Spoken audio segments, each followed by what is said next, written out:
Sí, este año es un año para la reflexión histórica, porque se cumplen 250 años del nacimiento del general Manuel Belgrano y 200 años de su fallecimiento. Y hay otra fecha, una tercera fecha que puede llamar la atención, que son los 50 años del secuestro y asesinato del expresidente Pedro Eugenio Aramburu. La historia nos sirve para comprender el presente y plantear el futuro de nuestra Argentina. Vamos a comenzar por la última fecha, esta de los 50 años del secuestro y asesinato del expresidente Pedro Eugenio Aramburu. Esto ocurre en 1970, fue llamativo porque cuando un grupo de muchachos interfiere en el domicilio del expresidente, lo secuestran y lo llevan a un lugar a 140 kilómetros de la ciudad de Buenos Aires, un pueblito llamado Timote, cerca de Carlos Tejedor. Luego de unos días lo asesinan y lo dicen que lo hacen en nombre del pueblo como un acto de justicia. Estos muchachos se autodenominan montoneros. Y es curioso porque dicen que lo hacen en nombre del pueblo y el pueblo de ellos no los conocía. Y además, en esos años 1970, la pobreza en la República Argentina era de un 4% y la clase media de la República Argentina era una de las más pujantes dentro de América Latina. Entonces llama la atención que sea algo en nombre del pueblo y un acto de justicia que fue un acto de justicia por mano propia.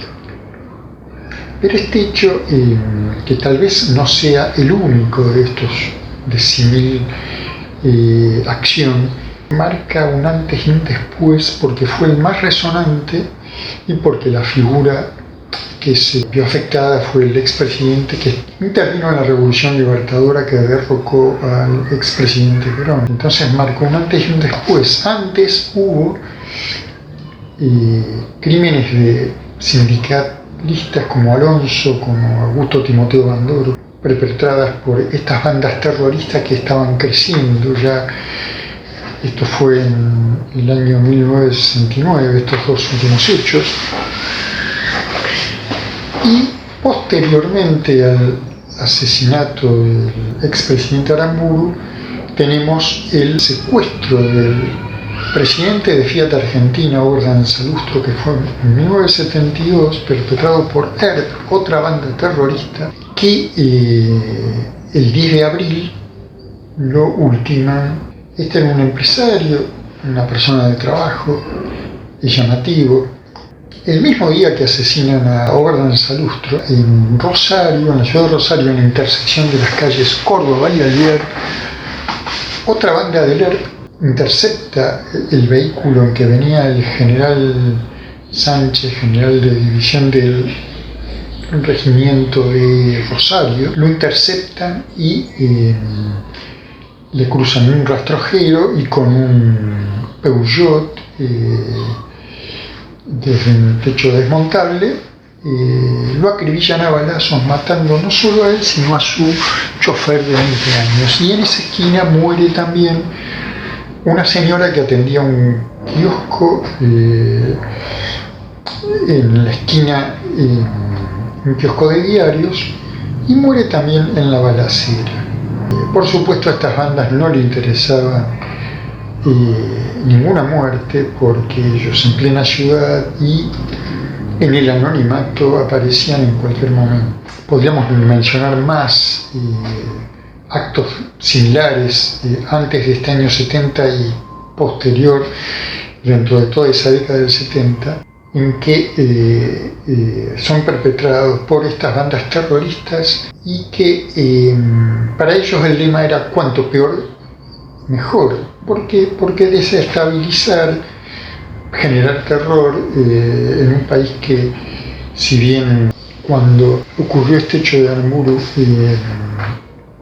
los sucesivos gobiernos militares no eran buenos gobiernos, pero Argentina tenía ya una clase media y una organización pujante dentro de las sociedades intermedias, empresariales, aún sindicales, y todas las sociedades intermedias eran fuertes y hacía que el sistema de organización productiva y laboral funcionara.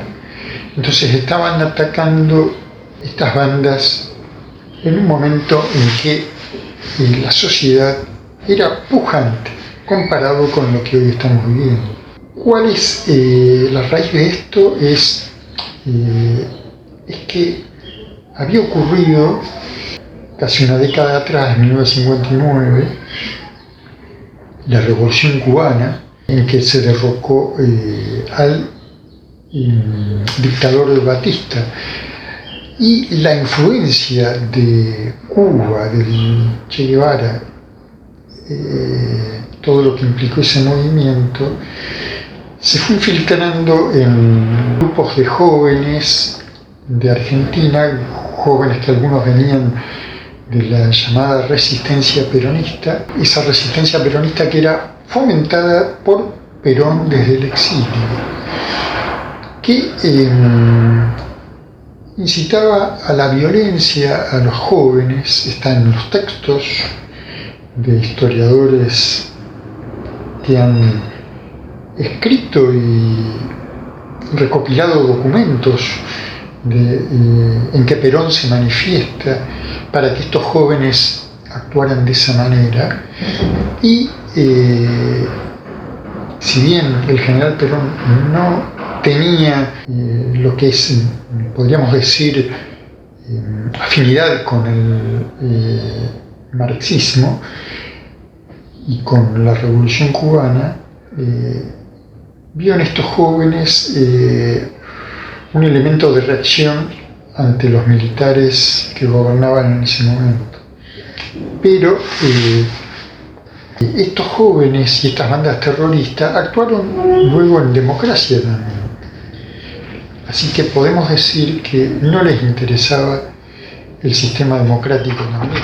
Entonces, lo que ocurría en Argentina, al igual que en muchos países de América Latina, es que acechaban estas bandas terroristas desestabilizando el país. El general Perón se aprovechó de esta situación, utilizó a estos jóvenes, como habíamos dicho, para fomentar esa inquietud y aparte a él le interesaba que el ejército argentino se encuentre debilitado, porque eso lo favorecía para asumir la presidencia. Una vez que él asume la presidencia, cuando quiso despojarse y vio que estos jóvenes tenían otras ideas que no eran las de él, que sus ideas eran más extremistas y más cercanas a Cuba, Perón, en contra de esto, quiso sacarse de encima de estos jóvenes guerrilleros, pero cuando lo quiso hacer ya fue tarde y en realidad habían sembrado toda esta situación de guerrilla y de inquietud y de terrorismo dentro de la población. Entonces, lo que vemos con este hecho del secuestro y posterior asesinato del expresidente Aramburu, un símbolo de toda esta época y de todos estos hechos que marcan una etapa en la Argentina en que se quiso imponer una ideología, y no solo una ideología que venía de otro país, sino también una invasión, porque también hubo un intento de crear un Estado marxista-leninista en lo que es el noroeste de Argentina, Tucumán, Salta, y argentinos que atacaban a otros argentinos, sea del ejército, sea empresarios, sean trabajadores de distinta índole, no importaban si eran conscriptos en los regimientos donde cometían atentados. Ellos producían secuestros y torturas, implicó también una reacción del ejército que tampoco estuvo a la altura de las circunstancias, dado que esta institución cometió el error de combatirlos con el mismo estilo, lo cual fomentó una cicatriz que aún no cierra en nuestra sociedad. Este hecho, 50 años de la muerte del general y expresidente Aramburu de manos de terroristas, marca una etapa oscura de aquellos años en los cuales se vio atacada la soberanía argentina y la cultura argentina de parte de ideologías foráneas. Pero vayamos al otro aniversario de este año, que es muy significativo, los 250 años del nacimiento y 200 años de la muerte del general Manuel Belgrano, un prócer muy importante, muy cargado de significado para nuestra Argentina, igual que San Martín y patriotas de esa época, que sembraron la semilla para que lo que luego fue la independencia argentina de la corona española y la semilla para la organización política, social y cultural de nuestra Argentina. Belgrano, hijo de un inmigrante italiano que se instaló en la ciudad de Buenos Aires, él tuvo 15 hermanos, familia numerosa, tuvo una formación cristiana y en valores desde pequeño, estudió en un colegio secundario de Buenos Aires de aquellos años. Luego de terminado esa etapa de estudio en Buenos Aires, su familia lo manda a Europa a estudiar Derecho en Salamanca y Valladolid. Se graduó en Derecho, estudia también Economía, vuelve al país.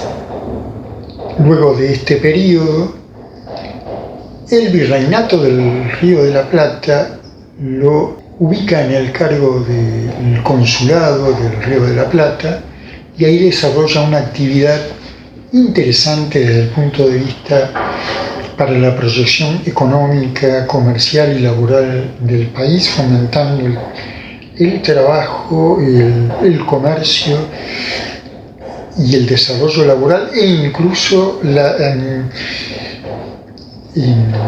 lo que es la promoción de la mujer en el ámbito laboral y en la sociedad de aquellos años. Fue pionero en este tema. De manera tal que Belgrano es un claro exponente de progreso para aquellos años y de fomento de la cultura y de la inclusión de la que tanto hoy se habla. Luego vino la Revolución de Mayo, el 1810, el 25 de mayo de 1810, con 40 años de edad, fue partícipe importante y muy activo en este movimiento patriótico que destituyó al virrey Cisneros. Hacemos un paréntesis, es importante destacar por qué este año 2020 ha sido declarado año belgraniano, dado estas 250 años y 200 años de estas fechas de Belgrano, para destacar la importancia y el calibre que tiene este prócer y tomar lo que él nos legó para proyectarlo. Por eso, repito lo que dijimos en su momento, es importante la historia para comprender el presente y proyectar el futuro tomando estos elementos legados de personalidades tan importantes como Manuel Belgrano. Luego de su participación en la primera Junta de Mayo, en el movimiento del 25 de mayo de 1810, él es destinado a fomentar la independencia desde el punto de vista militar y es enviado a una misión en lo que es Paraguay. Se formó de apuro, se puede decir, militarmente, dado que le encomendaron esto, y armó un ejército, incursionó en el Paraguay, en lo que es toda la región, y fracasó en las batallas de Paraguarí y Tacuarí, pero dejó sembrado el movimiento de independencia en esta zona. Luego le encomendaron la misión de poner baterías en el Paraná, cañones, que impidieran el avance realista por este curso de río. Y es así que en 1812 creó el pabellón nacional izando en Rosario la bandera argentina por primera vez, que primero fue resistida por el directorio en Buenos Aires, pero que finalmente, como veremos, fue aceptada. Luego de esto es destinado a cubrir el movimiento independentista y reorganizar el ejército que en el Alto Perú había fracasado ante el avance realista. Pensemos que la corona española estaba en alerta de los movimientos independentistas de las colonias americanas y estaba tratando de sofocar estos movimientos de independencia.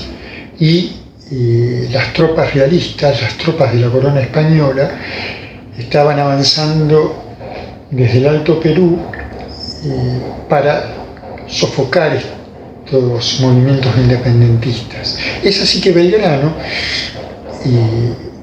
llega a Jujuy, encargado por Buenos Aires, para hacerse cargo del ejército que había sido derrotado y estaba diezmado y en condiciones muy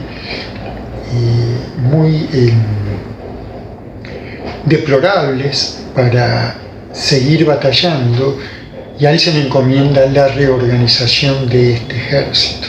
De esta manera, el general Belgrano, instalado en el norte, en Jujuy, preparando y rearmando el ejército que venía diezmado, decide dejar tierra arrasada en esa zona.